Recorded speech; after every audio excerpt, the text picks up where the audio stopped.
اگر واجب ذکر تمام ہونے سے پہلے جان بوجھ کر سر کو رکوع سے اٹھا لے تو اس کی نماز باطل ہے، گرچہ رکوع کی حد سے خارج نہ ہوا ہو، اور اگر ذکر رکوع کو دوبارہ پڑھے پھر بھی جان بوجھ کر رکوع میں لازم مقدار میں بدن کے سکون کو ترک کرنے کی وجہ سے احتیاط واجب کی بنا پر اس کی نماز باطل ہے، اور اگر بھول کر واجب ذکر تمام ہونے سے پہلے سر کو رکوع سے اٹھا لے تو اس کی نماز صحیح ہے، یعنی اگر وہ غلطی یا بھول چوک سے ایسا ہوتا ہے تو اس کی نماز صحیح۔ اس کے بعد 5واں پوائنٹ اس کا ہے رکوع کے بعد کا قیام۔ مسئلہ نمبر 1227، رکوع کا ذکر تمام ہونے کے بعد واجب ہے کہ سیدھا کھڑا ہو اور احتیاط واجب کی بنا پر بدن کے سکون کی حالت میں ہونے کے بعد سجدے میں جائے، اور جان بوجھ کر کھڑے ہونے سے پہلے سجدے میں جائے تو اس کی نماز باطل ہے۔ کہ مثلاً کوئی رکوع میں جھکا ہوا ہے اور وہ سیدھا کھڑا نہیں ہوتا بلکہ وہ رکوع ختم ہوا اور جھکے ہی وہ سجدے میں چلا جاتا ہے، یعنی وہ قیام نہیں کرتا رکوع اور سجدے کے درمیان، تو کہہ رہے ہیں کہ اس وجہ سے اس کی نماز جو ہے وہ باطل ہے۔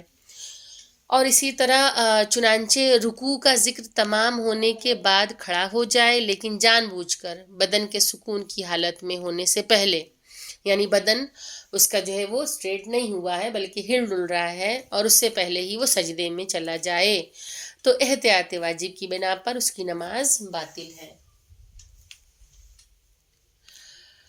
اس کے بعد یہ آپ لوگوں کا جو آج کا درس تھا وہ مکمل ہوا، رکوع والا جو چیپٹر تھا، اور آپ لوگ جو ہے اس کا بغور مطالعہ کریں اور اس کی آڈیو بنا کے ہمیں واٹس ایپ یا ٹیلی گرام پہ ضرور سینڈ کریں۔ اس کے علاوہ جب درس یوٹیوب پہ اپلوڈ ہوتا ہے تو اس کو لائک کریں، شیئر کریں، اور اس کے علاوہ لائیو چیٹ کمنٹ بھی آپ لوگ کریں تاکہ ہماری حوصلہ افزائی ہو سکے، اور جو سوالات آپ کو پوچھنا ہو وہ آپ لوگ بلا جھجک پوچھ سکتی ہیں، کیونکہ سوالات پوچھنے سے علم میں اضافہ ہوتا ہے۔ تو لہٰذا آپ لوگ جو ہے جو بھی آپ لوگوں کو PDF بھیجا گیا ہے اس کا مطالعہ کریں اور ہمیں آڈیو بنا کے واٹس ایپ یا ٹیلی گرام پہ سینڈ کریں۔ وآخر الدعوانا ان الحمد للہ رب العالمین، اللہم صلی علی محمد وآل محمد وعجل فرجہم۔ السلام علیکم، خدا حافظ۔